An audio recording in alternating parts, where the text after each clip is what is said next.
downtown was where you could go swimming, you could hang out, go to theaters. But you had the whole mall, the whole Washington Mall, every gallery that was a national gallery was free. So we go from one museum to another. So I was exposed to a lot of the grand masters that are the European grand masters at a very young age. And once I started painting, my mom had bought a paint by numbers set. I guess it was in sixth grade. She bought a paint by numbers set for me. So I finished it and I painted on the back of it. So she bought me an oil painting set when I was in seventh grade. So I began to paint with oils and dabbled around with the oil paintings. And she would sell Avon and have her Avon parties. I would finish paintings and put them in the basement. And she would have Avon parties in the basement. And I'd come back from playing outside and she'd say, well, I got some money for you. I said, well, where did you get the money from me? She said, yeah, I sold some of your artwork. I said, oh, wow. Okay, people want to buy my artwork. Oh, wow, I better get busy. So I began to really focus on the commercial side of it. Now, this was in high school when I began to really start looking at the way to how to make money with the artwork. It wasn't on a high scale. It wasn't really structured as far as a business. It didn't have any of those parameters, but as far as knowing that I had a skill that I could actually take and make income, it stuck with me. And that's what I pursued. So during high school, I was doing portraits for people. I'll share with you guys, but I would do for the games, some of the football games, I would make counterfeit tickets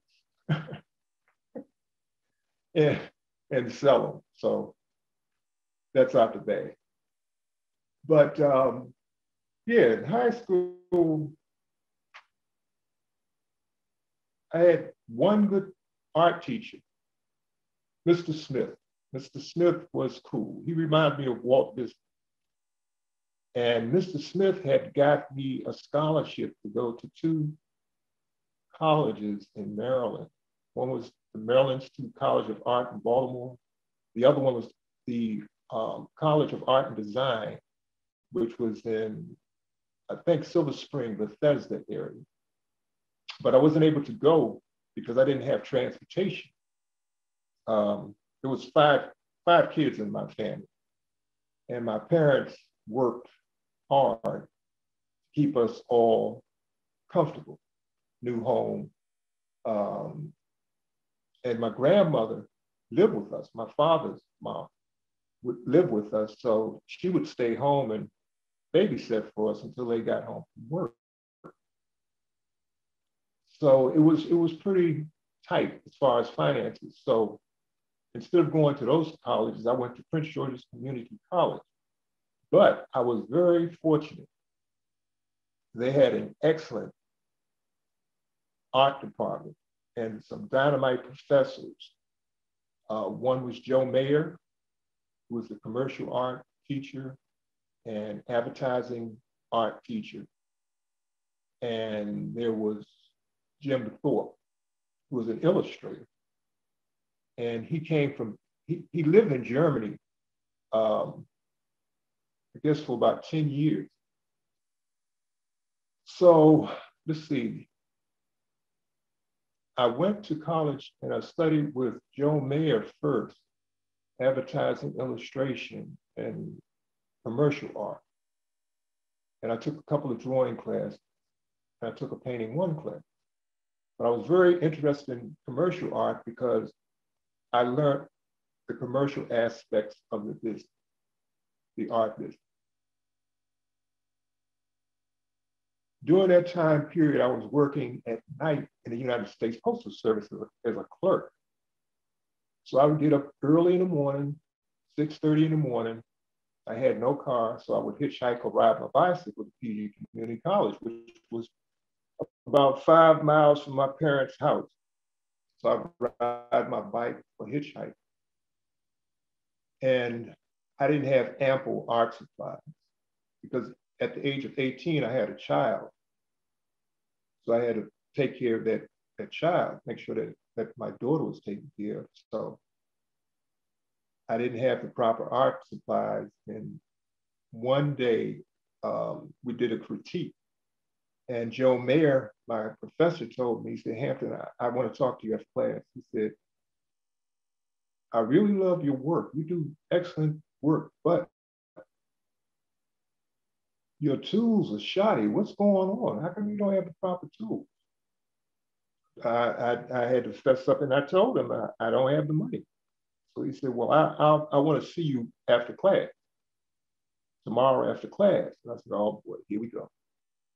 So the following day, I went to Joe Mayer's office and after class, and he pulls out this shoebox and it's full of drawing supplies. I still have some of those supplies today, protractors and ruling pens, compasses, split nibs for pens.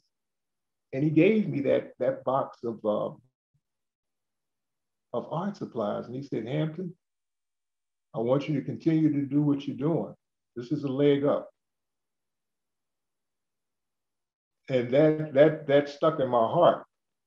That made me move forward. I'll never forget that. I actually got to talk to Joe Mayer when I moved back to Maryland. He was living in Arizona, I think, but I contacted him through a buddy of mine who still has his contact information. And I got to talk to him. And I told him, did you remember me? He said, sure, I remember you. And I explained to him the story I just shared with you guys. And he said, oh man, you remember that? I said, man, you set the fire under me, man. I appreciate it. Bless you for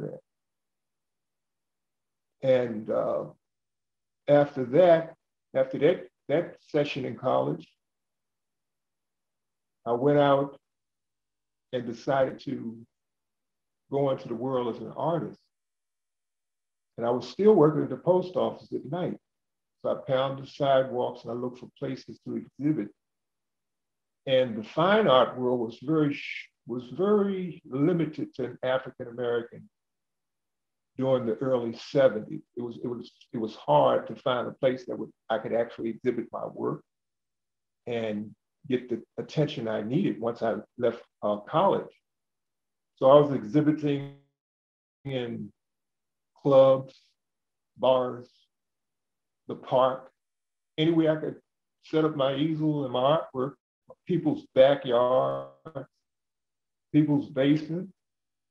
And till I was the Chevy Chase Art Center in Chevy Chase, Maryland. There was a couple of kids I knew in college who had pulled me and told me about that. They said, Hampton, you should go up there and enter your work. I know you'll get in. I entered my work and I got in. So this is 1973, 74. So I get in and it's primarily a white area. And I was just on point as far as what I needed to show in that setting. But then I had other work that I was showing and it went over well. People really enjoyed what they were looking at. So I knew as a child or as a young person that art transcends, it's an emotion, it's a feeling. It has nothing to do with what society brands it as. It depends on the personal aesthetics of each individual that steps before it. So I move forward with that type of consciousness and continue to look for a job within that field as far as being a full-time artist. So in September of 76, I left the post office. I no longer wanted to work at the post office at night. So I went out and I began to look for a position in the commercial art world. And I found a place called New Day Graphics, which was in Northeast Washington, 12th and Franklin Street, Northeast. And at the New Day Group, it was an African-American graphic art company. So we would do a lot of the work for the bands and groups that came to Washington, D.C. through the Dimensions Unlimited and Summers in the Park program in Washington, D.C. People like Chaka Khan, this was 1976, 77. Chaka Khan, Edwin Hawkins Singers, Bootsy's Rubber Band, Funkadelics, just to name a few. And it was hands-on, ruby lift, press type, but it was an experience that I would never forget because I was 22 years old, and John Smith, the owner of the company, took a chance on me, and a friend of mine who was also a graphic artist, and let us come in and said, "You guys, you have the chops. You'll learn the business. You'll be able to make it." And the studio was open all the time, and at the age of 20, 22, 23 years old, I was given the title of art director for this place. Now, it went well for about a year and a half, but working there, I was getting paid per assignment. So when there was nothing to do, we would sit around and just straighten up the place. And especially during the wintertime, there weren't that many shows going on because the Summer in the Park program was over, it was winter. So we were primarily doing business cards, letterheads, logos, and small letterheads for people. So I went back to the post office. And when I returned to the post office, I was a letter carrier. Now, being a letter carrier in the post office, that was in 1978. I went back. Then I began to focus on my fine art career again. And I tried to get into some galleries once again in the Washington, D.C. area, but I wasn't allowed in. So there was one gallery, Sun Gallery, 18th and Columbia Road. Ron Chisholm, African-American art gallery owner. He was the only African-American gallery at that time in the Washington, D.C. area, so he let me in. So my work was hanging with Bernita Honeywood's, Lois Mailou Jones. There was some John Biggers in there, Henry O. Tanner, the banjo player, but they were prints. There were some original Romeo Beardens in his gallery. So I was able to get into a gallery where there was some well-known African-American artists at a young age. And by me being a letter carrier, I was able to get around the city because my zone was where I work was actually in the art district of Washington, D.C. So that enabled me an opportunity to get even more education via just my visual, being saturated with the visual of art every day. And during that same period, I was hanging around Howard University. I wasn't a student at Howard University, but I was always going to the events, the art events that were going on at Howard. I would go to art events at Maryland University, Georgetown University. I go to art events there just to get the information and begin to understand what was going on in the art world. And quite a few people thought I went to Howard. That's how much I hung around Howard to get that knowledge. So after that period, that was 1978. By 1978, I won my second art award at the Equal Employment Opportunity Art Exhibit. And the main thing that impressed me about being in the gallery was meeting other artists. It's the same way I felt when I was at Charleston Artists Guild. When you're around kindred spirits, there's an automatic, with me, it's automatic to want to share. And that's what I like about being around other artists, being in art groups, because I've been in quite a few art groups and art organizations and started different art groups and art organizations. Alpha Flight 2061 Incorporated was a group that some friends of mine and I started in the early 80s. The Artists Consortium, we had the Artists Consortium and the Artists Consortium Gallery, which was at 1800 Belmont Arts Building in Washington, D.C. in the Adams Morgan area. The Hyattsville Community Artists Alliance, where I met a large contingency of artists, musicians, writers. And that was in Hyattsville, Maryland. I became president, and we opened up a gallery called the Art Spin Gallery, which was the name of a festival that we gave in Hyattsville we did it for 3 years. Then it was the Black Artists of DC, a group that I'm still affiliated with. Charleston Artists Guild, Famine, and HOSO, my wife and I's business, Hampton, Olfus, and Susan Olfus. So those are the art groups that I've been affiliated with. And my main influences when it comes to drawing are Charles White, Albert Duell. Now, Charles White is an African-American artist. I would say he's post-Harlem Renaissance. Albert Duell, I'm sure most of you know who Albert Duell is. John Biggers was an African-American artist who also taught at Hampton University in Virginia. Picasso was one of my biggest influence when it came to drawing, and Diego Rivera. And Dambala Smith.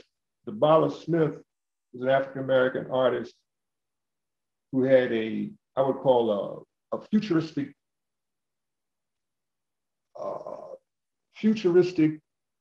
Madison Avenue meets hip hop style. He came out with this style in the 80s, but his work was all over Washington, D.C. The painters that impressed me were Picasso, Matisse, Henry Oswald Tanner, Diego Rivera, Salvador Dali, Paul Gauguin, Louis Jones, and Jean-Michel Basquiat. The Jean-Michel Basquiat was a challenge for me because I didn't understand Basquiat. I didn't get it as far as being fine art. The reason I didn't get it is because I remember seeing Basquiat's tags in New York City. This was back in the late 70s, early 80s. I would go to Brooklyn to see my uncle, Stanley, who lived in Bedford-Stuyvesant. And I would catch the train down to the Avenue of Americas, and I'd walk from that Flatiron building into the Village. And all along the walls, you could see these tags, same old, same old. And I said, who in the world is same old?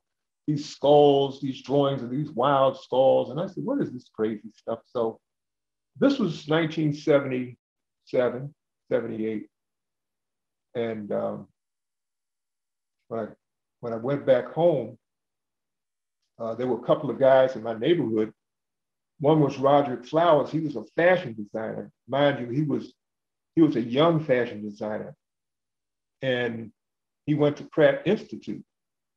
And then there was another guy, Jerome Brown, who was a painter. And Jerome he told us in high school he was going to go to New York and he was going to become a famous painter. And that's what he did. He left school and became a well-known artist in New York. Then he went to Paris and became a well-known artist. I'm just giving you the comparison because both of these guys reminded me of Jean-Michel Basquiat.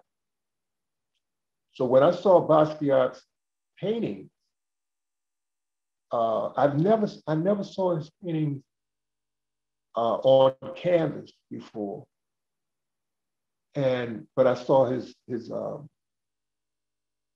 tags, his graffiti on the walls of New York City. So he graduated into the fine art world, but his style remained the same.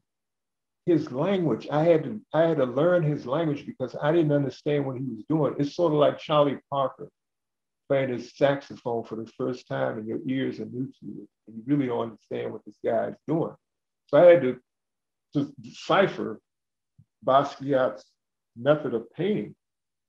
And the way I did it was I studied exactly what he had wrote and what he had said in different videos and films. And I began to understand his language. That's the thing about art too that I really love, is that each artist has their own true language, their own true way of expressing themselves when they're really open to letting that flow out, when they're really open to letting it flow from within.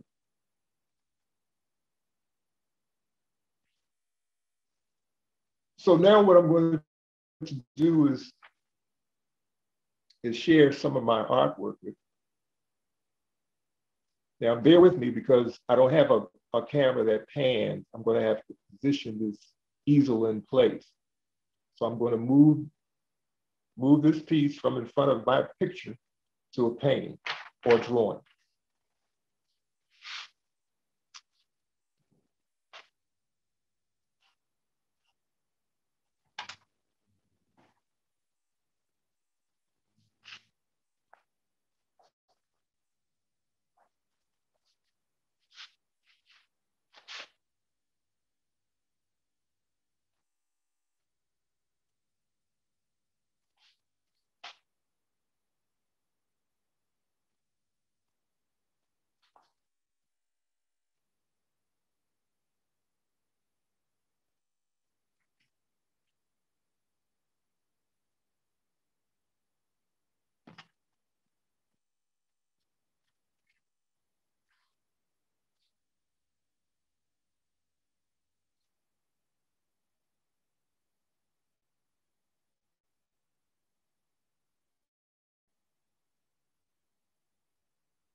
This is a pen and ink drawing,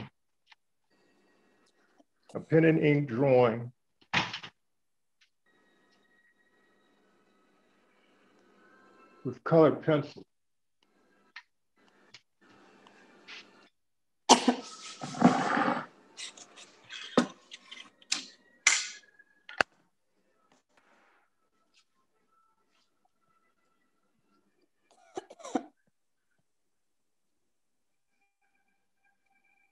I know there's a glare on it because there's of the glass. But this is the Haitian Black Madonna. I did a series of women drawings and paintings. And this piece is 19 by 50 inches.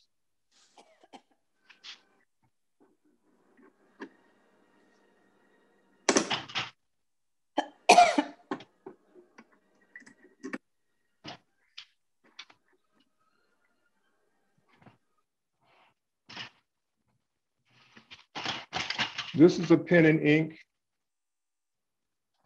drawing, pen and ink and coffee. This is part of the series called Man-Made Fossils.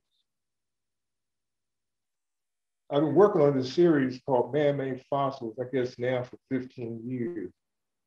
I've had I don't know how many drawings of these man-made fossils, but the concept that I thought about was that made this into a series was how people, human beings, create statues and monuments, buildings, and the civilizations die off. And all that's left are remnants of who they were via these man-made fossils, which are the statues, buildings, monuments. So that's where that concept comes from. And within this whole, I would say, ecosystem, what survives is the smallest things. That's why I draw bugs and lizards in most of these drawings, because it shows that even though human beings, we think we're superior, but there's a lot of civilizations that haven't made it. So that's just something that I reflect on a lot, that there were a lot of civilizations on this planet that didn't make it, are no longer here.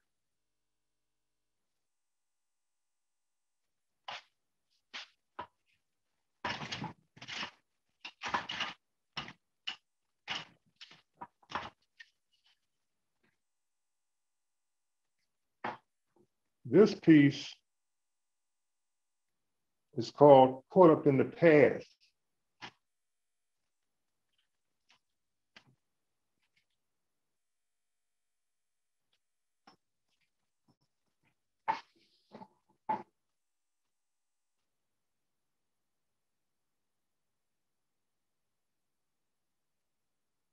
I'm gonna see if I can get some of this glare off that painting.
And this last painting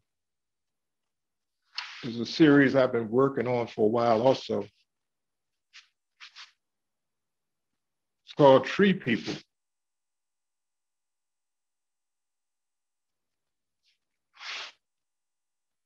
And this piece is 3 feet by 3 feet on canvas. What is the medium? That's acrylic on canvas. And how do you come up with your ideas for your paintings?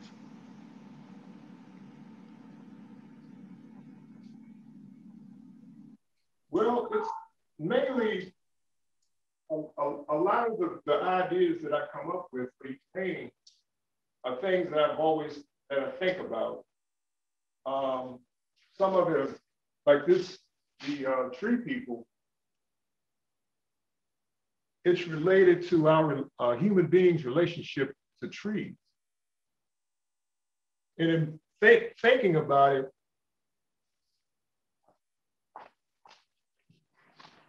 when I would sit and think about the trees and looking at trees, I always think that trees actually feed us.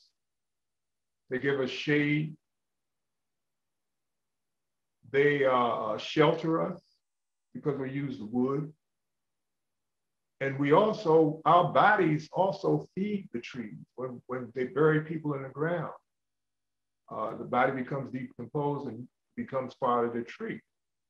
So the relationship to the tree for people is is symbiotic. It's very much cyclical.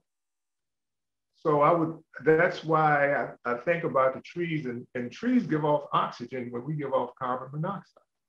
So there's a relationship that we have with trees. So that's part of the reason I did tree people, that theory, because of that commonality with trees and human beings.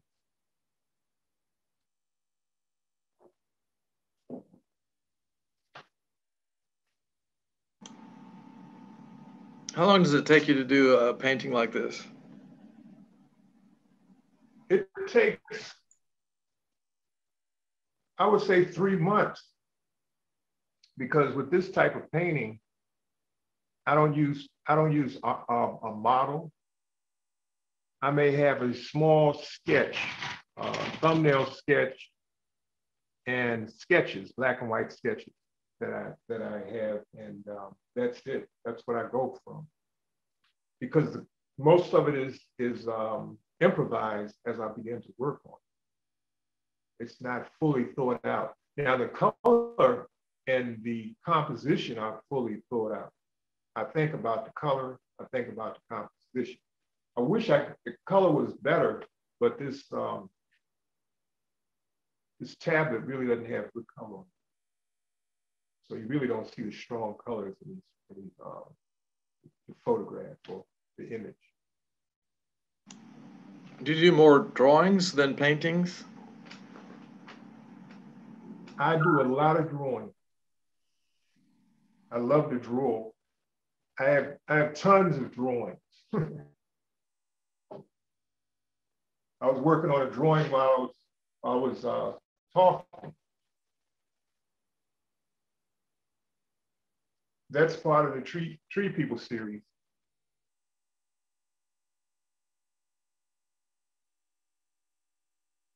That's coffee and pen and ink.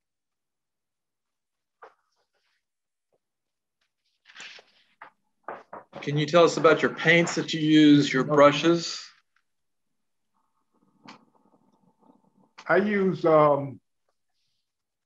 Liquitex paint, acrylic paint.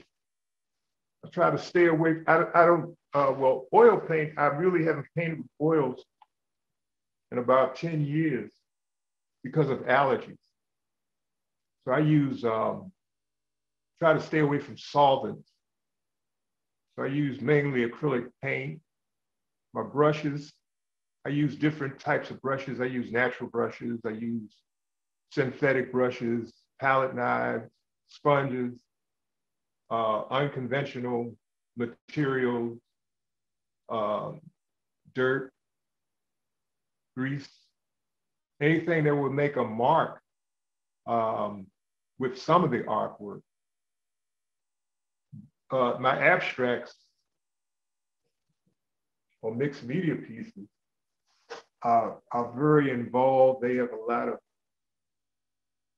pattern and materials on them. I've cut up different things, fabric, old drawings, old paintings, and I begin to shape and form and create different compositions.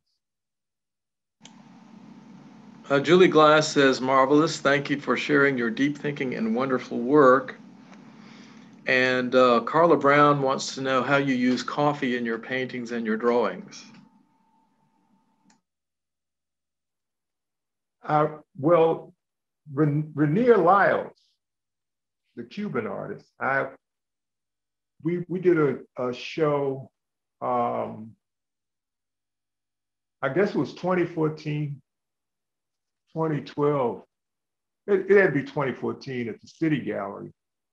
And I was talking to Rainier Lyles about his coffee drawings or paintings, because I saw them at the Avery Research Center at the Moja Festival, the exhibit at Avery. And I asked him about those. And with the coffee, Rainier just told me, try different coffee.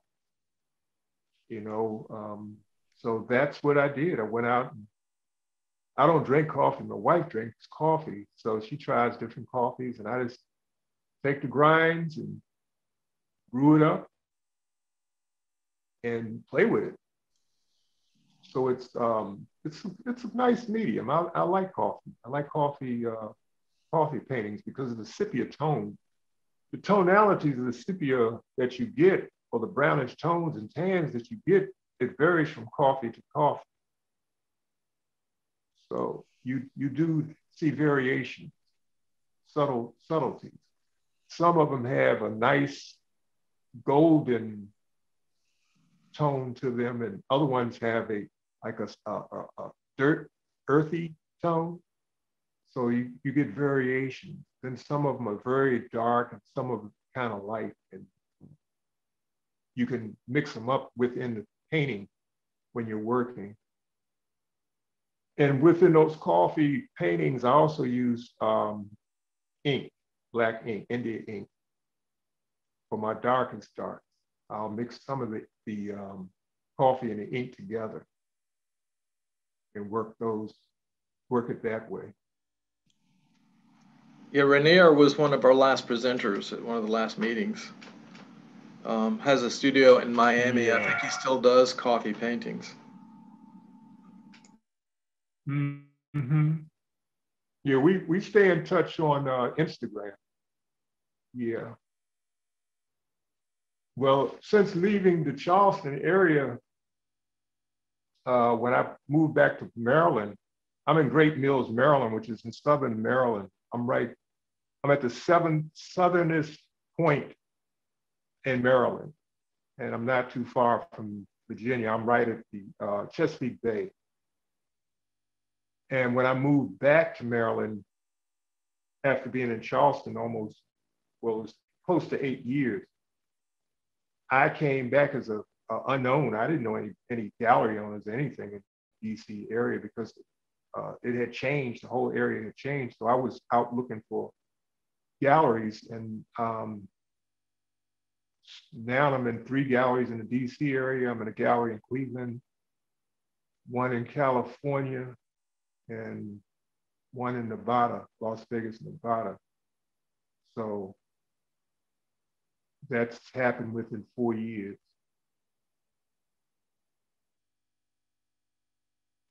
But it was a struggle when I first got here. And I have a question from Jan Kelly, who wants to know if you use Mod Podge or glue for your collages. I use glue. I use Elmer's glue. I use Gorilla Glue. And I also use molding paste as an adhesive.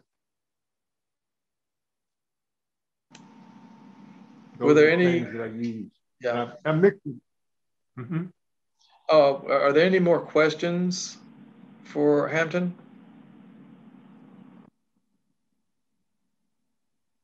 One more question. Does the coffee sepia tone effect tend to fade quickly since it is organic? No, it doesn't. It doesn't fade unless you put it. It's like watercolor. If you put it in harsh light, like harsh sunlight, you're going to get something's going to happen to it. It's going to fade. I'm quite sure it will. I have never experienced that, but just based on it being an organic product, I would suspect that it will fade. So it would be best to treat it as if it was a delicate pastel drawing, chalk pastel drawing, or a print, which you clay print, and I put it in direct sunlight or watercolor. And Jan Kelly wants to know, do you seal your coffee painting? You can seal it. I've sealed one coffee painting. Yeah, I've sealed one, just to experiment to see what would happen. I use gloss medium to seal it. And what you have to be very careful of is making sure that it's totally dry, making sure that give yourself maybe about a week to let it really adhere to the surface, because if you do it too early, that you will have a problem.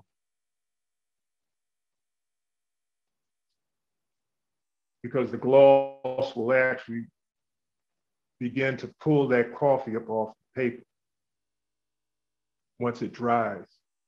So you have to make sure that that coffee is, that painting is dry, thoroughly dry. And another thing about coffee, I never experimented with coffee on canvas. I've only experimented with it on paper or illustration board, but never on canvas.